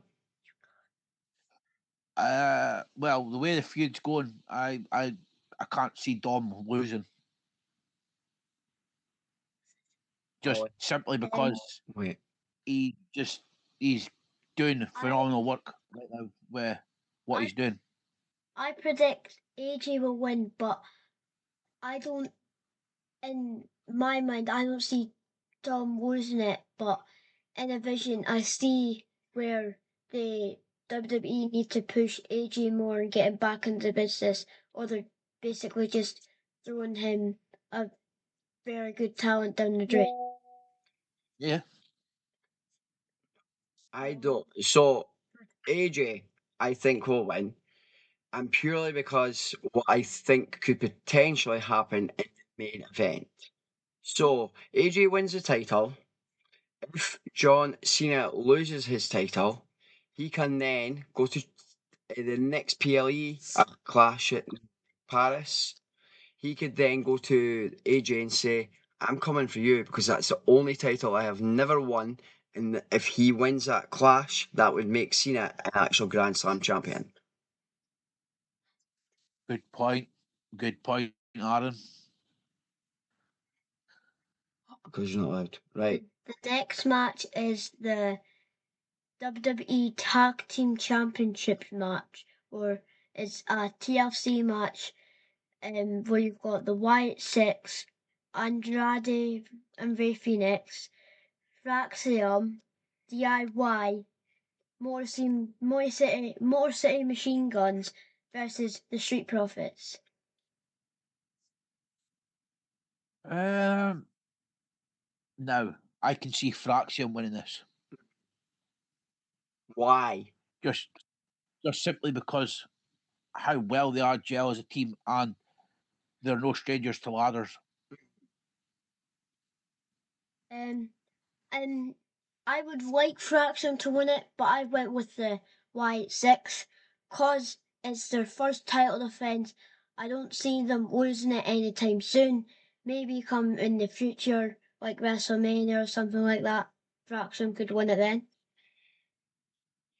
I don't think the Whites are losing it either because obviously it's a first defence. But I am with the teams that are in this match. I am looking forward to this match with it being a 6-pack TLC and seeing how they potentially put things together with others. But yes, I definitely think it's going to be the White Six will retain. Yeah. You know what? Looking at the card, mate, the card is so fucking stacked. So stacked. Basically, every title on the line this weekend. Every title. Yes. And mate, that's the way it should be because it's the biggest show of the summer and stuff. That hasn't been defended this weekend, and that is the Raw Tag Team Champions. Yes, I know, but that could happen on Raw on Monday night. You just don't know. If that does happen, I just don't see Judgment Day losing it. I don't either, dude. But anyway. But yes, well, again, thank you so much, my friend, for joining me, and thank you for joining us for the last little minute. We have an actual hour, and SummerSlam starts for night 2. So thank you to everybody, apart from Ollie, because anybody else who was watching, thank you for joining myself and John, and me and John will see you here next Sunday at 8 p.m. And we will be talking about obviously SummerSlam Night 1, Raw, SmackDown, NXT, and if there's anything else in between that, whether it's TNA, pay-per-views or whatever. But again, thank you everyone for joining us. Night 2 will be spoke about first. Night 2 was night 1. We've just done night 1. So we'll speak about night 2 first. And then Raw, then NXT, then SmackDown. But if there's anything in between that. So SummerSlam Night 2 will be spoke about first. But yes, thank you again, everyone, for joining us, and we hope to see you all again next Sunday at 8 p.m. Take care, peace, everyone, and good night. Enjoy SummerSlam for anyone who